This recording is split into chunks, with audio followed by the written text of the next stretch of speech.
Good evening, everybody. My name is Matt Funiciello, and I am a bread baker from Glens Falls, New York. I was born in Wilton, New York, which is in the northern end of Saratoga County, inside the park. It's a strange county, the way it has been redistricted, so a lot of it is not in the park anymore. A lot of it is not in the district anymore. I spent some of my formative school years in Ottawa, Ontario, which was where my mother lived, and I spent my summers and my holidays at my father's farm in Wilton. During that period of time, I learned how to work. He was a journalist for the Times-Union. He and my stepmother had a subsistence farm there up until I was 13 or 14 years old. We learned how to milk cows, not many of them, just a couple. We learned how to raise pigs. We learned how to weed gardens. We learned how to dig holes. We learned how to clean up things that I won't talk about in polite company. What we also did was we learned about what it is to be connected to your food. We grew almost all of the food we ate right there on a 2-acre lot in the middle, surrounded by a bunch of farms. When I came back to the United States full-time, I was 21 years old. I had spent my school years in Ottawa, as I said earlier, and I think that I learned an outside of the fishbowl perspective about what it is to be an American from that school experience, from getting to know Canadians, but also from getting to know people from all around the world. Ottawa is a very multicultural place.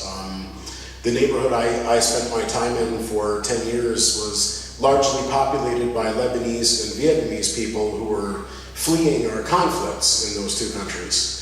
It was an eye-opener for me because I'm a reader, and so were my brothers who grew up primarily here in the United States, but our worldviews were very different. They did not grow up as a minority, living in communities filled with refugees based on our behavior as the empire. I did. And what I learned during that period is there's a lot that is broken about our system of governance in the United States. There's a lot that is unimaginative. There's a lot that's very corporate. There's a lot that's very controlled. It is not a democracy. It is not a democratic republic either. It's a corporatocracy. And when other people are going to stand up at the podium or the microphone during the course of this campaign and talk about what we need to do to change Washington, you know just as well as I do as a voter that it's all nonsense. We're not going to change anything by sending people who accept corporate money to Washington, D.C., because that's where the money's coming from, if not Wall Street or from multinationals all around the world who are controlling our economic and political system. Now, it may seem like a vast oversimplification for me to say that, but you all know that it's true, and so do the candidates who are sitting right here right now. What's going to change Washington is if we stop sending people who accept corporate donations to Washington, D.C., and we start sending people who work for a living, because no one in Congress right now works for a living. They don't need to. They have no need to work. They are there to start a new career as a corporate lobbyist. That's what these people do. We know that. We know statistically a huge preponderance of people we send to Congress, this is exactly what they end up doing. It's far more lucrative than being a congressperson. I am running as a Green. This is a concern, I think, to many people. What are the Greens? What is a Green? The Green Party is a party that was largely founded by ecological and environmental activists. I can say that that's part of my interest in being an enrolled member of the Green Party, and certainly I share many of their concerns about the world I and my children and all of you live in. But I also don't believe that you are going to take a bunch of activists and turn it into a successful political party, something to oppose the corporate parties. The Greens are the only party that is actively doing that, with the caveat that they will not take corporate money.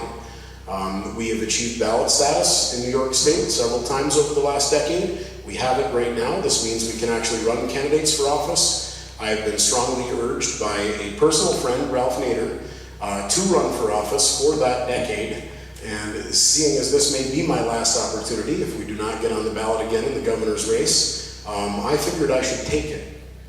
There are a number of very simple issues I'm running on, and we may get to them a little bit later, but they are single-payer healthcare, cheaper healthcare, it's half the cost, it's better everywhere else in the world where it's used. It's not corporate, it's not for profit.